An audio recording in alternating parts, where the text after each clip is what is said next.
Hello and welcome back to the latest writing cue cards part 1 questions. So part 1 are the introduction questions and you need to give a brief answer of 1 to 2 lines. Plus we need to consider, हमें ध्यान रखना चाहिए कि यहीं से हम अपनी vocabulary का स्कोर गेन कर सकते हैं और थोड़ा सा सेंटेंस स्ट्रक्चर पे भी हम वैरायटी ला सकते हैं. तो फर्स्ट क्वेश्चन आपके जनरली हमेशा ही पूछा जाता है, वो है what is your full name. तो हम कह सकते हैं माय नेम इज़ फ्रेंड्स आल्स. तो आप अपना नाम दे सकते हैं यहाँ पे. Where are you from. देखिए कई तरीके हैं इसको आंसर करने के लिए, उनमें से एक बढ़िया तरीका है I come from ABC a small city in district XYZ. तो मैं यहाँ से आ रहा हूँ, जो आपकी सिटी का नाम है ABC और डिस्ट्रिक्ट का नाम है XYZ. आप इसको भी करेक्ट कर सकते हैं, रिप्लेस कर सकते हैं. Where do you live.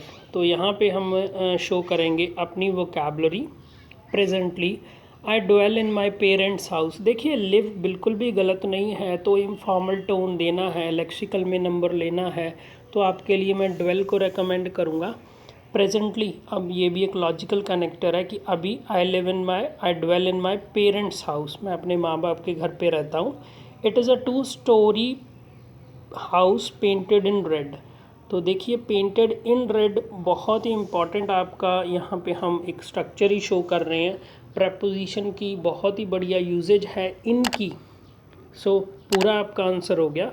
Where do you live now. Presently I dwell in my parents house. It is a 2 storey house painted in red. Next हमारे पास आपका क्वेश्चन आ गया, what do you like most about your city. तो आपकी city जो है, आपका जो सिटी है उसके बारे में आपको सबसे ज़्यादा क्या पसंद है. तो हमने आंसर किया well it's a historical city. तो ये एक हिस्टोरिकल सिटी है and a tourist hotspot. Very important, देखिए दोनों ही यहाँ पे हम एडजेक्टिव लगा रहे हैं. Tourist hotspot topic related vocabulary है, यहाँ पे सिटी आपका नाउन हो गया और हिस्टोरिकल आपका एडजेक्टिव हो गया. आई टोटली डिग, वेरी इंपॉर्टेंट, इसको नोट कर लीजिए. मेरे को बहुत ही ज़्यादा पसंद है स्पीकिंग के लिए, इनफॉर्मल लैंग्वेज के लिए मैं रिकमेंड करूँगा I totally dig. I totally dig paying a visit to historical monuments. Again very important, आपको कल्चर से रिलेटेड राइटिंग टास्क 2 आ जाता है तो भी ये सेम वोकैबुलरी आपकी यूज़ होगी. Historical monuments and meet foreigners. तो जो बाहर से आते हैं उनको हम फॉरेनर्स बोलते हैं. And practice my English. तो पूरे आंसर को 1 गो में ले लेंगे. What do you like most about your city? Well, it is a historical city and a tourist hotspot. I totally dig paying a visit to historical monuments and meet foreigners and practice my English. Next question. What would you recommend your city? Would you recommend to your city to others? क्या आप अपनी city दूसरों को बोलेंगे कि ये बढ़िया city है, रेकमेंड करेंगे कि आके विज़िट कीजिए. Of course I do. तो यहाँ पे हमने ब्रीफ आंसर दिया कि हाँ मैं करूँगा. ऑफ कोर्स आई डू, मैं करता हूँ. It is already a popular city. तो मेरे जो सिटी है वो ऑलरेडी पॉपुलर है, पहले ही. ऑलरेडी का मीनिंग होता है पॉपुलर. तो पूरे क्वेश्चन को ले लेंगे. What would you recommend your city to others. Of course I do. It is already a popular city. Next हमारे टी शर्ट से, क्लोथ से रिलेटेड क्वेश्चन आ गए. ये बिल्कुल नए क्वेश्चन है आपके, तो इसको ज़रूर प्रिपेयर करके जाइए. क्या पता कि सामने एग्ज़ाम में यही हो आपके. Do you wear T shirts often. तो क्या आप टी शर्ट्स पहनते हैं तकरीबन. मोर फ्रीक्वेंटली, ऑफ्टन होता है जो ऑफन भी बोलते हैं. Well it is not the case. तो हमने नो नहीं बोलना, हमने बोलना है it is not the case. I get to put on T shirts only during weekends. Very important, get to put on मतलब पहनने के लिए मिलती हैं. देखिए अगर आप ऑफिस जाते हैं, जो स्कूल जाते हैं, तो फॉर्मल ड्रेस पहननी पड़ेगी. तो सिर्फ वीकेंड्स ही होते हैं जब आप अपनी टी शर्ट्स वगैरह डाल सकते हैं. ऑन वीकडेज, अभी हम दूसरी बात कर लिए कि जब हम काम के दिनों पे I need to attend classes, मेरे को क्लासेस अटेंड करनी पड़ती है.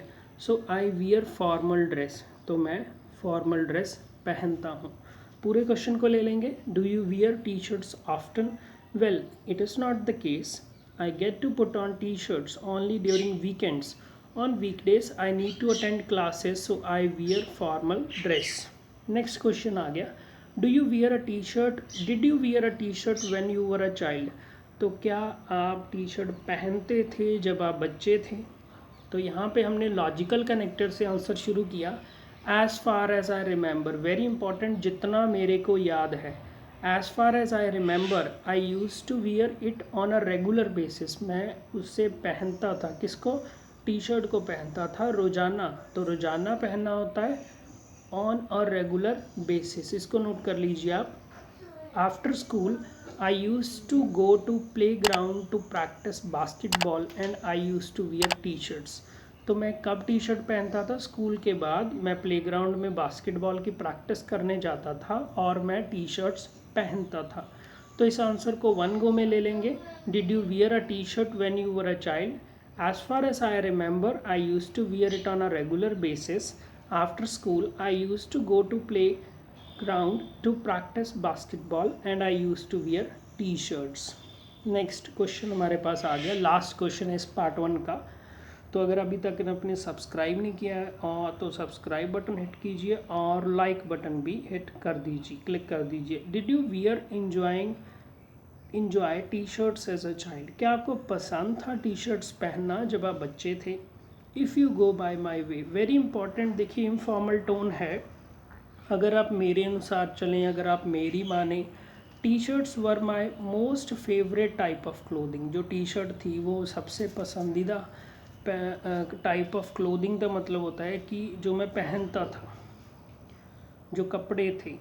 तो हमने फर्दर इसको इलेबोरेट कर दिया, it is comfortable, stylish and colourful. Again A comma B and C मैं अपने वीडियो पहले भी एक्सप्लेन किया है कि अगर आपको एग्जांपल देने हैं तो आप ए कॉमा बी एंड सी या फिर ए कॉमा बी और सी के पैटर्न में दीजिए, वो आपका स्कोर बढ़ाएंगे। तो पूरे आंसर को ले लेंगे।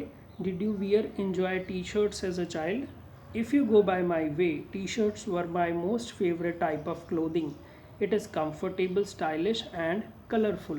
Okay, this was the model answer to the latest Q cards part 1 questions. Don't forget to like, subscribe and share, friends.